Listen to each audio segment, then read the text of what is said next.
Hello everyone, hope you're having a great day. Some time ago, I made a video about my favorite build for Super Helldive, and a lot of you seem to like it. Since then, there's been some major changes and additions to the game, including some balance patches and new war bonds, so I decided to revisit this topic and update it for the current patch. Like that other video, the aim with these loadout suggestions are to capture viability and variety.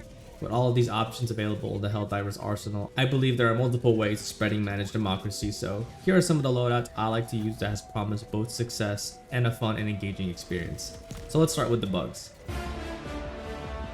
Let's kick things off with something fun. The Airburst launcher has, since the time of its release, been the subject of a lot of ridicule, time and time again, with good reason too. The reload time was too long, damage is too low, proximity trigger is very finicky, but they all ended up fixing that.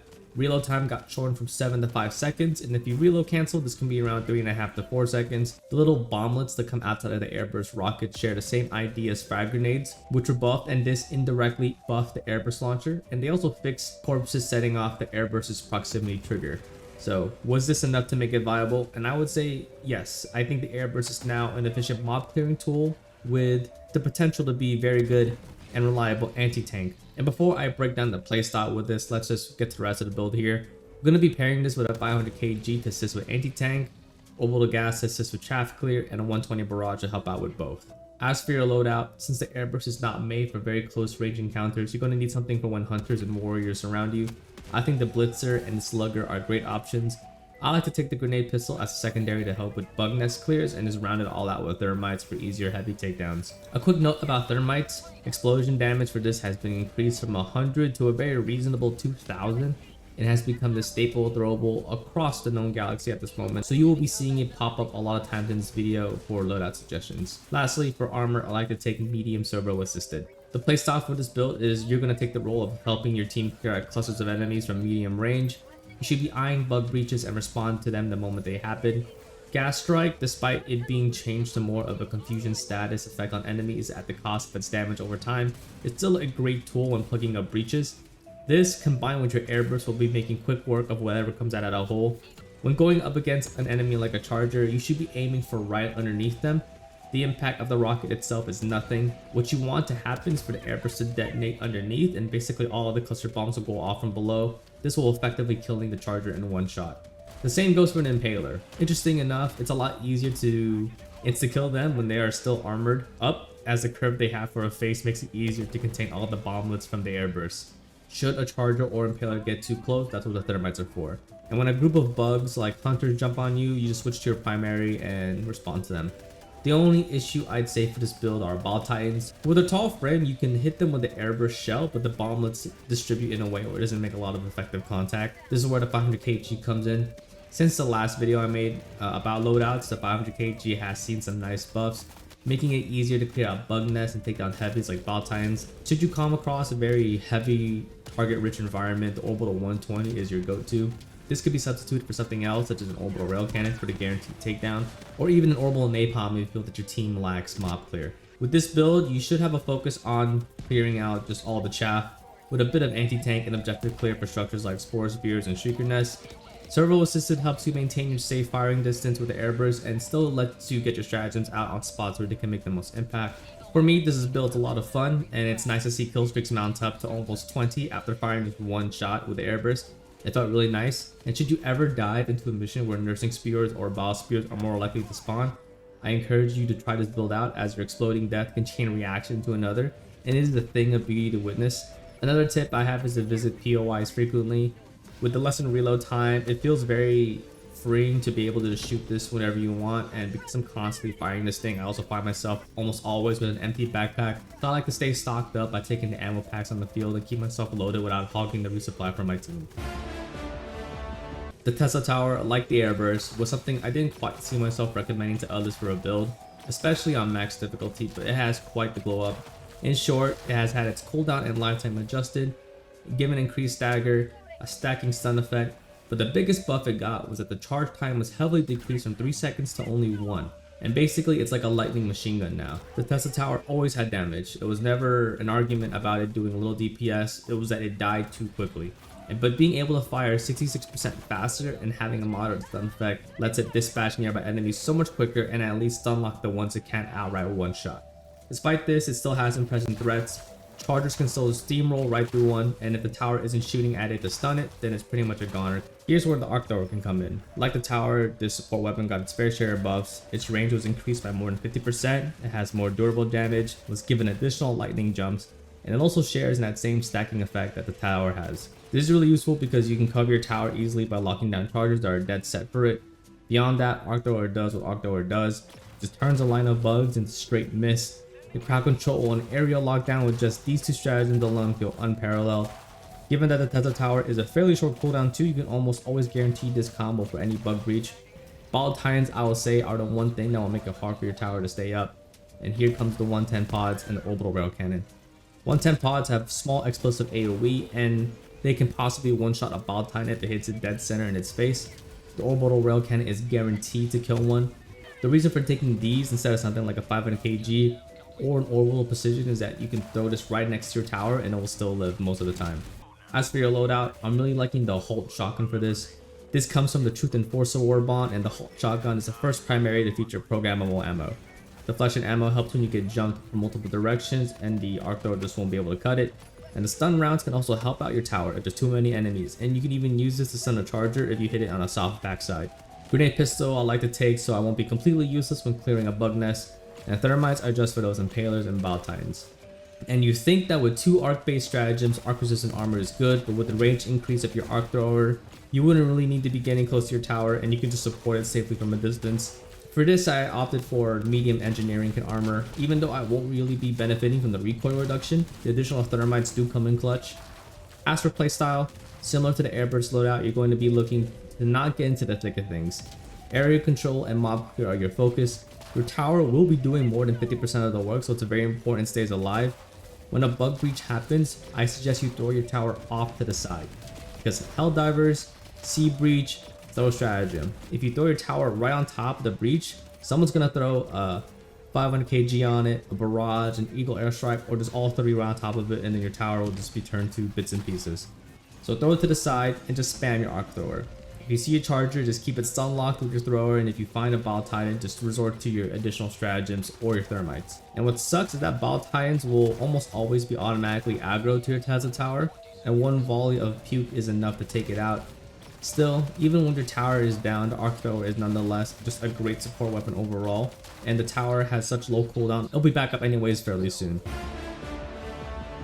So if you've never done a dive without a backpack or support weapon, I encourage you to try it out. There is something truly freeing of being reinforced and knowing you don't have to run back to that mosh pit of bugs that you just died to so you can get your stuff back. My take on this is Eagles, because Eagles will take up all your stratagem slots. To be honest, any combination of Eagles will work, but this is what I normally take when I run this build, as I feel that it covers all my options. You have these for mob clear, these for heavies, and these are for nests and structures. If there is an Eagle to always have, I have to say 500 kg. Since the changes it's received, it has become such a staple in a lot of my loadouts. And what makes having 4 Eagles better than 4 Sentries or 4 Orbitals is, personally, I think the uptime and the frequency. Eagles can be used more often, and the moment you throw one, you just keep moving and prep for the next one right away. As for the loadout, honestly, just take whatever you're comfortable with. Keep in mind you don't have a support weapon or a backpack, so your ability to be effective with your base loadout is important. Footwork, aim, resource management, it's vital you are confident in your abilities, or this can make the dive feel a lot more difficult. Personally, this is what I take. I take the Hulk because it has good offensive and utility options. Grenade pistol so I can assist my team with nest clearing, and thermites pretty much just for all the heavies. Because being quick on your feet is so important here, I like to take light armor, and I either go for medkit for more stims or engineering for more thermites. When it comes to gameplay, just call on the appropriate eagle per situation. You can't have more than one eagle out at a time, so if you see something like a patrol, a strafing run, or an airstrike would suffice. If you see a lone Ball Titan, maybe a couple 110 pods. If you see a Ball Titan surrounded by maybe another heavy and some other groups of bugs, then a 500 kg could be the way to go. I do want to say that you should be trying to check out as many points of interest as you can. Grenade pistol also helps with opening those storage containers, where hopefully you'll be able to find a support weapon you can keep with you at no cost at all to your stratagem slots. Having a backpack slot can even be helpful for your teammate who takes something like a Recoilless or a spear, and you can team reload them when a support weapon comes off cooldown. The last tip I want to share about is timing. After you've used all but one of your eagle airstrikes, you probably should opt for the rearm. If you have the advanced crew training ship module upgrade, the rearm time will be reduced by even further 10% if you still have an eagle charge open. But you don't always have to rearm the moment you only have one active charge left. I would say the best time is right after a bug breach is over. The moment the dust settles, even if you have 3 or 4 charges left, rearm, because by the time the next bug breach is going to happen again, your rearm should be done and you'll be fully locked and loaded for this next engagement. So out of all the changes from the last previous balance patches, I have to say the adjustments to the guard dog is what made me the happiest. I've always loved it, and first, it's not even a Liberator guard dog anymore, it's a Liberator Penetrator guard dog now. Hive guards are shaking as we speak. Its ammo is also increased from 30 to 45, allowing for more shots to be fired before it performs its lengthy reload. Quasar Cannon is there to quickly dispatch with any chargers, Bald Titans, as well as take out Shrieker Nests and Spore Spears from afar. Eagle 500 kgs for removing groups of enemies or instant deleting bug nests. And Orbital Napalm is just the instant response to a breach, thinning out almost all the light armored chaff, leaving the heavies for you in the cannon. As for your loadout, I opted for a crossbow, a senator, and you guessed it, thermites. You really can't pass up on these things. The crossbow has had an explosive radius and damage increase, making it not only a good tool for closing bug holes, but also a great tool for taking out groups of clustered enemies. And you also only need about a clip worth of explosive bolts to an exposed player's forehead to completely take it out, which is something you definitely want to note. With the crossbow not being the best for close range encounters, I didn't go for the grenade pistol, but instead the senator. It has some increased armor penetration, which helps out taking out armored units like Charters and Bald Titans. And you can also switch this out for something else like a Redeemer or a Verdict for some more reliable up-close bug clear. I like to take the senator because I'm just really used to it and prefer it over the other secondaries. Lastly, you have thermites, but you can also switch this out for something like gas grenades and just throw it on top of enemies, or even on top of yourself if you get swarmed by a bunch of bugs, as it gives you the time to escape and get to a safe distance. I like this build a lot because you can basically do everything, take out light enemies, heavy enemies, structures, and close bug nests, even heavy and mega ones with relative ease. Your crossbow isn't ideal for streakers and your senator only has about 6 shots, but your guard dog will be able to knock them out of the sky like clay pigeons. If there was a weakness to this build, I have to say maybe stalkers, but if you keep your eyes peeled and do constant 360-degree checks, you'll be fine. Your guard dog can't detect them when you're cloaked, and if they are to be right on top of you, the crossbow is the last thing you want to have out. I feel that the build is good enough that you can taper off to another nearby objective while your team does something else like evacuate citizens or launch the ICBM, 2 very lengthy processes that keep them locked to the area. If it's something like upload data or even a heaviness on the side, the firepower of your stratagems with the assistance of the guard dog is enough to help you maneuver that situation greatly into your favor. Like the Eagle build from before, I have to say the effectiveness of this build relies a lot on your aim and movement, whereas the Airburst and the Tower build from earlier has really setting your feet in place and keeping a distance. I find myself with this build being a lot into the thick of things, weaving through bugs, seeking out objectives, and taking down heavies. If you do unfortunately happen to die and get reinforced on the other side of the map, far from your support weapon and your guard dog, the combination of a crossbow, senator, and thermites are still well rounded enough to provide light, heavy, and objective clearing options for you and your team. If you want, aside from the Orbital Napalm, you can also substitute this for one of the exosuits. Both the Emancipator and Patriot are excellent on the bug front, and if you get reinforced far from your gear, and they are both still on long cooldowns, calling down a walker can make up for the time until you have them back up again. And that's it for the builds I have for the bugs. Now let's explore some options on the automaton front. So I'm bringing up the Airburst and the Tesla Tower and now the Ballistic Shield. And you're probably thinking, what has the Ballistic Shield received since the last video? And it has received 0 meaningful updates over the last couple months. But I said it in some other videos, I'll say it again. For the most part, I think the Ballistic Shield's okay. It needs to be able to block melee attacks, but beyond that, a real important part of what makes it good is what you combine with it. For the loadout, we are taking crossbow, senator, and thermites. The crossbow, with its increased explosive radius and explosive damage, is a useful tool for clearing small cluster groups of bots such as patrols, but they're also really good at taking out those really annoying rocket striders, especially since the weapon can stagger them. The senator, as I mentioned before, was buffed to have heavy penetrating armor with some increased damage, so now you can actually use this to kill a Hulk and actually have it to help out with taking out units like a gunship. For support weapon, I took a Quasar Cannon. This is because I want to have as much uptime as I can with the Ballistic Shield. So I take a one-handed primary, but then I only use the Quasar Cannon when I see something such as a tank, cannon turret, or fabricator. One small thing to note, if you didn't know yet, fabricators were changed to have HP, and you can use anti-tank weapons such as Quasar Cannons to now eliminate them just by shooting at it at any direction. No longer will you need to just throw a grenade or something explosive hit a vent, so this makes sniping fortresses or taking down those easy stratagem jammers a lot more simple. With this build setup with the shield, you have some level of defense, decent anti-tank, and mob clear. These next two stratagems can be really anything else, but I like to take the Eagle Strafing Run and the 120 Orbital for a hybrid of both anti-tank and outpost clearing. Strafing runs are great for clearing fabricators and patrols that you're lined up with, and 120 can be used the moment a bot drop gets called in to maximize the damage output. For this build, I like to either take medium scout or servo assisted armor. Some tips I have. One is I would advise against ADSing with your ballistic shield. Neither the crossbow or the center have a laser sight, and trust me, eyeballing these shots unless you're absolutely cracked is very difficult to do. I like to rely on a third person reticle for aiming, and for the most part it's done when I needed it to do. The second tip I have is to maximize your shield usage. Even though, let's say you take out your Quasar Cannon and the shield's on your back, the shield is still active and can block incoming fire. If you're running away from enemies, I like to take the Quasar Cannon out so that the shield is placed onto my back. And I do that and I run away from enemies and all the shots will hit the shield instead of me. Also, know that the shield is really good only against enemy bullets. Explosive like Rocket Devastator rockets or whatever they jam pack into a Strider's rockets will still ragdoll you and take you off of your feet, so try to prioritize them before you look at something like a Heavy Devastator. I find this build is best played from a medium range distance and with your squad, though the Quasar Cannon is helpful for sniping out objectives from afar when it's off cooldown. Also, with it being an energy weapon, you will get more benefit from using this build when there's an extreme cold modifier because the cooldown on your Quasar Cannon will be a lot lower.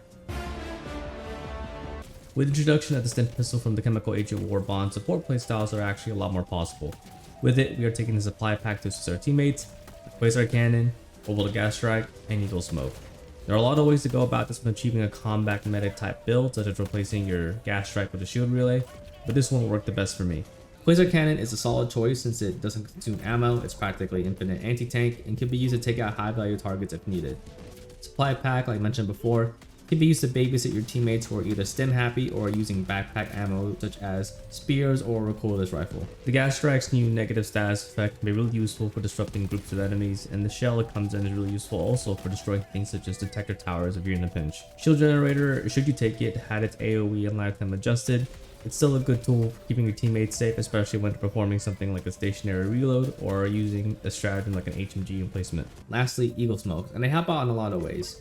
Whether you're approaching an objective, retreating from an engagement, hiding whoever's doing the terminal inputs, and as a last resort, you can even use this to destroy fabricators.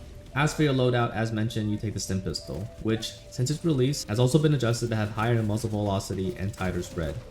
I like to pair this with the gas grenade, which I feel like is an even better stun grenade, and a purifier, which also has received its fair share of buffs. I like taking the purifier because its max charge damage and explosive radius is good for taking out groups of lightly armored bots and applying stagger to those larger type enemies such as rocket striders and devastators. When it comes to gameplay, you want to make sure you stay close to your team. The reason I have a combat medic build on the bot front but not the bug front is because gameplay on the bot side is a lot slower. Teammates are usually going to be sitting against cover rather than running around like they do on the Terminate side. This gives you the chance to reach them and resupply or stim them. Armor in my builds are usually recommendations, but for this build, this is not a suggestion, this is mandatory. Take something with the medkit armor passive. The additional stim effects that come from the armor are also transferred via the stim pistol to your teammates. On top of that, if your team has the experimental infusion booster active, your stim pistol rounds will also apply the extra color saturation to your teammates per hit, along with all of the other stuff like increased movement speed, more shakiness, and damage reduction. When playing close to my squad, I like to keep an eye out for high priority enemies and the amount of resources my teammates have. Gas Strike is great to throw on either patrols and bot drops, giving your team the edge as most of those enemies effectively be running in circles. Eagle Smoke will be used for denying line of sight from enemies, making it easier to approach outposts or cut them off if you're trying to retreat. Even though it also technically blocks off your line of sight, you can use pings to kind of quote-unquote see them through the smoke, as well as use visuals such as the bright red light of the Hulk's visor to take him out through the fog. Lastly, Gas Grenade. In my opinion, very underrated, especially on the bot side. This is basically the confusion effect from Pokemon compacted into a canister. When used, enemies will start to attack wildly around them. This, with the firepower that the bots have, makes friendly fire a great thing because your enemies are doing it to each other. Don't be afraid to throw this even on top of yourself or teammates if it's a very sticky situation. The damage per tick on gas has been lowered greatly, so you can just stim whatever small damage they receive. And the trade-off of the status effect on enemies is so much more greater than the damage lost, or that's how I feel. Lastly, you probably don't want to bring this build if your teammates are using things like a shield generator or backpack. Stim pistol shots don't go through ally shields, so this makes it hard for you to stim them from afar. It probably also doesn't help if they're taking Quasar Cannons or Arc Throwers, because They won't get a lot of value out of your resupply since their support weapons practically consume no ammo. Don't get me wrong though, the build will still be viable, which will definitely feel a lot more impact if they were to take something else like an autocannon or a recoilless. Plus, it's really nice to resupply someone and have them throw that in-game thank you your way. And I would have to say, if you're looking for some meaningful online interactions with randoms, this is the way to go. People love support type players, and I had games so smooth with this build where we'll all just stay together as a squad, and basically no one died until I did. It was still a fun game. Now, I'm not really much of a stealth player, and this build is probably the closest I'm getting to it. Most of the time in any game, if there's a go loud option, I'm going for it. But I won't deny the value that comes from evading enemy detection so you can get into objectives. AMR is a solid all-rounder for eliminating high-value targets from a distance. Hulks, mini-turrets, cannon turrets, tanks, gunship. If the railgun had a scope, I'd take that instead, but until then, AMR is still a solid choice. Plus, you can even use it to open storage containers. Jump pack is for mobility, navigating the map, using the geography of the land to avoid paths and cheat out objectives like for stratagem jammers or automaton rail cannons. 110 rocket pods, which you can use to take out turrets or tanks that you don't have the angle on with your AMR, and they can also help take out fabricators and even hulks if you're in a pinch. 120 orbitals are for detector towers, either on the fortress or on their own, and if there should ever be a bot drop, but let's say a factory strider, this can be your go-to. You could also switch this out for 380, but I like this 120 better because of the lower CD, and that's why I prefer it. As for your loadout, I like to take the Adjudicator or any other medium penetrating assault rifle, a Senator, and Thermites. Lastly, I like to take medium scout armor to reduce enemy visibility and to sneak through objectives. As for gameplay, you can just call in your stuff and then branch off. Normally, I like to hunt down side objectives before regrouping with my teammates. Things such as SAM sites, stratagem jammers, gunship facilities come to mind, and that's what I usually prioritize. When hunting these objectives solo, be sure to prone and crouch often to reduce enemy visibility. And honestly, if you're gonna take a fight, one of two things can happen. One, the ball drop gets called on you. If you're able to complete the side objective or whatever it is you're doing, go for it, then bail. If not, I suggest getting away and trying again after the enemies have despawned. If your team gets a bot drop called on them, then you can basically run amok. You got the green light to do whatever you want. Because by the time they've cleared all those enemies and have finished drawing all that aggro, you can probably do 2 side objectives or even 1 of the mission sub objectives. If you do happen to die out there, most likely you will not be reinforced on top of your gear, but that's okay. Your base loadout should be enough to help you out before your stuff comes back off cooldown. When you're on your own, I suggest you play slow. Identify threats, eliminate them from afar, use strategies to take out enemies you don't have quite the angle on, such as your 110 pods for tanks and turrets, and when it's all clear, just go ahead and move in. Use your jump pack to get to high vantage points and identify your path before making your move. When all the side objectives are cleared, I like to regroup with my team and then transfer to a mid to long range support. From there, I just ping out threats, taking out hulks, rocket striders while my team does what they do. If they are the ones drawing all the enemy aggro, I can sneak in to clear objectives or fabricators, so there's a lot you can really do here. And I really enjoy using this build when I'm looking for a bit of, but not entirely, a solo experience. I'm also not the best at slower paced gameplay, so this build has also been pretty much just some practice for me. I've always enjoyed the laser cannon on the bot front. Having a shoulder mounted beam of pure energy just feels great, and over the past couple updates it has gotten some improvements. Pretty much all the lasers benefited from now having 0 recoil. They just straight up removed it. The burning effect it applies now sets enemies on fire faster, and like before, you can use it to pretty much damage all enemies, from hulks to factory striders. With the laser cannon, I like to take a strafing run, walking barrage, and a shield relay. You could swap out the relay for a backpack, but that's just my preference. I also like to take the scythe and the dagger with thermites as my loadout, but you can also use guided grenades for this as well. I either also take servo assisted or unflinching armor for this build. Servo is great for throwing a strafing run and walking barrages further out, and unflinching is to maintain your beam without suffering so much from aim punch should you get hit. As for playstyle, I'm looking to provide mid-range support for my teammates. When it comes to factory striders specifically, I always aim for the machine guns on their chin, as the laser cannon is really good at beaming those away. With those guns out, you can just fry the factory strider directly at its eye if you get close to it. Strafing run helps with base clearing, and walking barrage is useful for prepping objectives and outposts before your team walks in to complete it. Scythe and dagger are great weapons in your loadout to have that also work well with the theme of the build. And thermites are for when a hulk gets up close and personal. Gas grenades, should you take it, are also great for disrupting the patrol, or throwing it on top of a bot drop when enemies are all kind of clustered up together by the time they hit the ground. Shield relay is the confidence boost you need to stand still and let your beam go all the way without fear of being shot at. With its frequent uptime and your teammates also benefiting from it, you can get a lot of value out of using the shield. What's really nice about this build is that you don't use ammo at all. With 3 laser weapons, you can just cycle between all 3 should one start to overheat. This means more ammo packs on the ground and more resupplies available for your teammates. Here's the thing though, if you're in a pinch, just let the weapon overheat and swap the ice. Bear in mind that the laser cannon reload is stationary, but should you need to keep the heat on, just reload and keep burning them. You only even need one single ammo pack off the ground to replenish your reserve.